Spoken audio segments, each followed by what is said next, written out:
গাজায় যুদ্ধবিরতির আলোচনায় নেই কোনো অগ্রগতি। অচল অবস্থার এই বাস্তবতার মধ্যেই ফুঁসে উঠেছে ইসরায়েলের রাজপথ। রাজধানী তেল আবিবে লাখো মানুষের ঢল, আর একটাই দাবি, যুদ্ধ থামাও, বন্দীদের বাঁচাও। যখন আলোচনার টেবিলে স্থবিরতা, তখন রাস্তায় বিস্ফোরিত জনরোষ যেন স্পষ্ট বার্তা দিচ্ছে নেতানিয়াহু সরকারকে, আর নয় যুদ্ধ, এবার চাই সমাধান। প্রশ্ন উঠছে, এই চাপ কি সরকারকে নত করবে, নাকি আরো দীর্ঘ হবে অনিশ্চয়তার?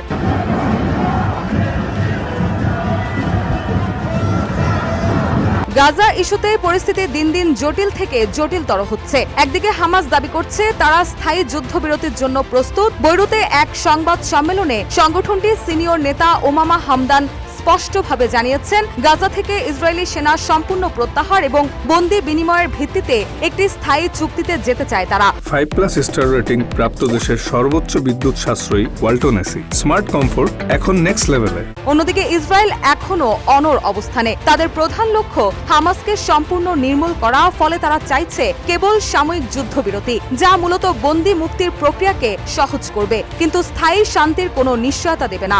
এই দুই বিপরীত অবস্থানের কারণে বারবার ব্যর্থ হচ্ছে মধ্যস্থকারীদের উদ্যোগ।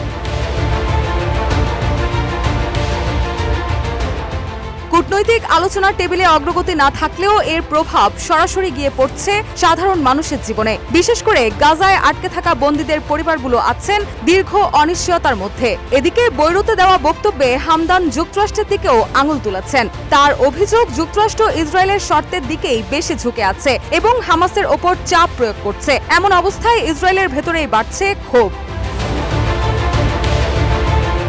প্রতিরক্ষা মন্ত্রণালয়ের সামনে বিক্ষোভে অংশ নেওয়া বন্দীদের স্বজনরা সরাসরি প্রধানমন্ত্রী বেনিয়ামিন নেতানিয়াহুর বিরুদ্ধে অভিযোগ তুলেছেন। তাদের দাবি, যুদ্ধ দীর্ঘায়িত করে তিনি আসলে রাজনৈতিক সুবিধা নিতে চাইছেন।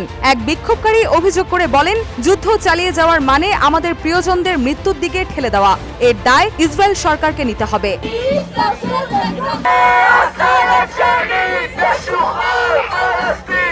তবে বিশ্লেষকদের মতে এই বিক্ষোভ কেবল মানবিক সংকট নয়, বরং রাজনৈতিক চাপও তৈরি করছে। কারণ যুদ্ধবিরতি চুক্তি হলে আগাম নির্বাচন নিয়ে আলোচনা শুরু হতে পারে, যা নেতানিয়াহুর ক্ষমতার ভবিষ্যৎকে অনিশ্চিত করে তুলতে পারে। সব মিলিয়ে গাজা ইস্যু এখন এক জটিল সমীকরণ, যেখানে যুদ্ধ, রাজনীতি, আন্তর্জাতিক চাপ এবং মানবিক সংকট একসঙ্গে জড়িয়ে গেছে। এখন দেখার বিষয়, রাস্তায় নামা লাখো মানুষের এই চাপ শেষ পর্যন্ত কোনো পরিবর্তন আনতে পারে কিনা, নাকি আলোচনার এই অচল অবস্থা আরো দীর্ঘ হয়ে সংকটকে ঠেলে দিবে এক ভয়াবহ পরিণতির দিকে।